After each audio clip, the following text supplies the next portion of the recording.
Bonjour à tous et à toutes, donc Mariela Studio Ramirez, logopède spécialisée dans la féminisation de la voix.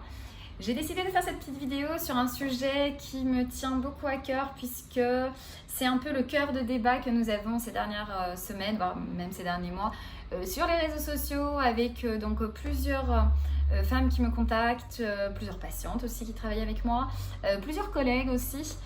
Voilà, donc il s'agit du binarisme et de la féminisation ou voire masculinisation de la voix. Donc quelle est la position de Femivos? Quelle est ma position? Qu'est-ce que l'harmonisation de la voix, puisque c'est le terme que j'emploie actuellement? Voilà, et en quoi est-ce que ça peut répercuter donc mon métier, dans mon métier en tout cas, dans la méthodologie que j'emploie, ou alors dans les objectifs, ou les résultats que je peux atteindre. Voilà, donc nous allons procéder par étapes. Premièrement, vous expliquer un petit peu le cœur du débat, c'est qu'effectivement, la question se pose, pourquoi est-ce qu'une femme transgenre serait-elle obligée aujourd'hui de féminiser sa voix, si ce n'est pour plaire donc au dogme établi par une société binaire, ou alors par l'hétéronorme qui est actuellement celle qui régit un petit peu notre société actuelle, c'est-à-dire le binarisme homme-femme, voix masculine, voix féminine. Si tu veux être un homme ou paraître un homme ou ressembler à un homme, tu dois porter des pantalons, la couleur bleue, etc. Tous ces clichés, tous ces stéréotypes. Et pareil pour la femme, la couleur rose, mettre une jupe, être comme ça, ta voix d'être comme ça, etc.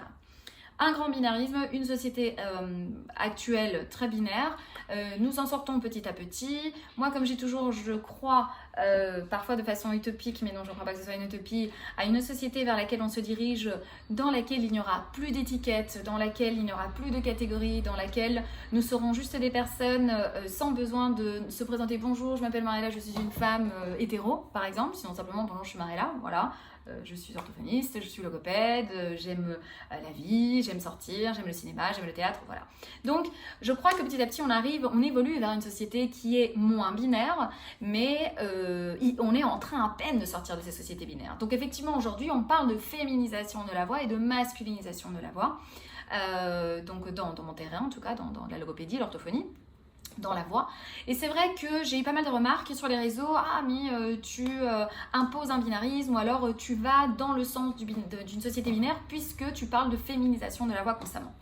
Alors, je voudrais à ce sujet-là donc soulever un petit point, c'est que moi je n'impose rien. Déjà de 1, je travaille la voix, je réponds surtout à une demande existante.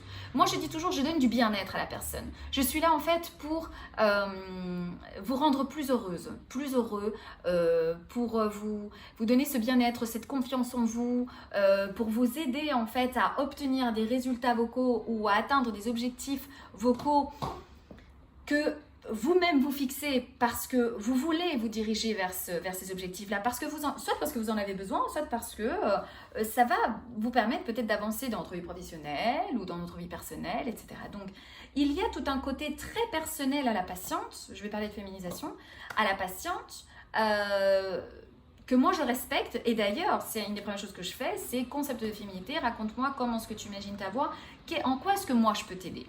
Donc c'est vrai que j'utilise le terme féminisation de la voix. Pourquoi? Parce que je crois en la féminité. La féminité est un concept qui existe, c'est une réalité. Moi je sens la féminité, j'ai même des patientes qui sont intergenres, genre fluide, genre non-binaire, qui ressentent une féminité. Donc cette féminité, elle est réelle. Bon d'ailleurs moi je la vis en moi depuis longtemps et j'enseigne cette féminité depuis longtemps.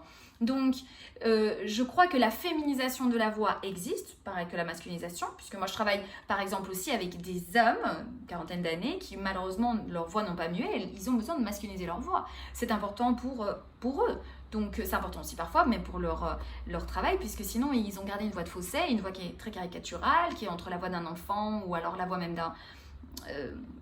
on pourrait dire peut-être d'un dessin animé parfois. Donc il y a la masculinisation et la féminisation, ce sont des termes qui existent, ce sont des besoins parfois pour certaines personnes.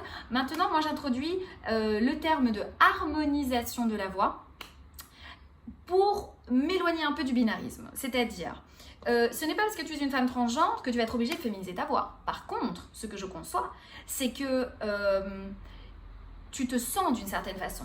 Tu ressens une féminité en toi. Tu ressens cette part de femme. Alors, est-ce que c'est parce que tu es une femme que tu dois obligatoirement te cerner ou comment dire ça, ou rester dans une case, c'est-à-dire t'habiller en rose ou alors t'habiller en jupe ou alors avoir une voix comme ça ou ta voix d'être un tel, un tel, un tel. Non, forcément, la réponse est non. Et pareil si tu es un homme. Par contre, est-ce que tu vas vouloir une voix plus douce parce que peut-être ta personnalité est plus douce? Est-ce que tu vas vouloir une voix plus sensuelle parce que tu te sens une personne très sensuelle et tu aimerais communiquer ça? Là oui, là on parle d'identité et encore, on parle surtout de personnalité. Chaque personnalité a un type de voix où chaque personne aura tendance à exprimer à travers sa voix ou sa façon de parler une part de sa personnalité. Et c'est là où moi j'interviens. C'est-à-dire quand je dis harmonisation, c'est parce que vraiment on va essayer d'harmoniser le tout, d'harmoniser que le sentiment de la personne ou de la patiente soit vraiment l'harmonie. Je me sens bien avec mon corps, je me sens bien avec ma voix, je me sens bien avec ma façon de parler, avec mes personnalités, je m'exprime tel que je le voudrais, tel que je le souhaiterais.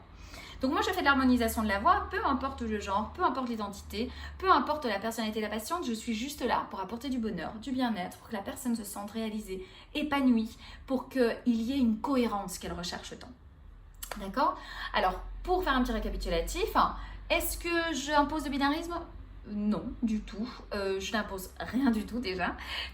Est-ce que je suis pour la libéralisation, je ne sais pas comment vous le dire, libération de la voix? Bien sûr que oui. Je crois en la liberté dans toutes ses formes d'expression. Autant la liberté d'être que la liberté de s'exprimer, que la liberté de penser, que la liberté de chanter, que la liberté de tout. Bien sûr que oui, et je vous épaule là-dedans, je suis là pour aider même des personnes qui sont, si on revient aux étiquettes, hétéros, cisgenres, peu importe. Si vous êtes par exemple enfermé même dans un travail dans lequel vous n'arrivez pas à vous imposer parce que vous avez peur ou parce que votre voix n'est pas portante ou parce que vous avez peur qu'on ne vous écoute pas ou alors parce que vous le faites mais on ne vous entend pas, on ne vous écoute pas ou votre voix est tremblante, je travaille aussi ça. Donc c'est ça l'harmonisation, c'est avoir un objectif, passer par moi pour l'atteindre, c'est tout. Donc voilà, alors tous vos commentaires, j'adore débattre, tous vos commentaires ici en dessous, vos idées, vos façons de penser, qu'est-ce que vous pensez de ce que je viens de dire, qu'est-ce que vous pensez du binarisme, qu'est-ce que vous pensez du terme harmonisation, qu'est-ce que vous pensez de la féminisation, la masculinisation. Voilà, vous pouvez toujours me contacter, vous savez, 24h24 au 0034 625 14 46 47 ou alors sur le site de femivos.es, donc FEMIVOZ.es/fr ou alors sur tous mes réseaux sociaux, Instagram, Facebook, Twitter. Je suis toujours là pour vous pour répondre à toutes vos questions. Merci d'avoir été là, je vous embrasse et à très bientôt.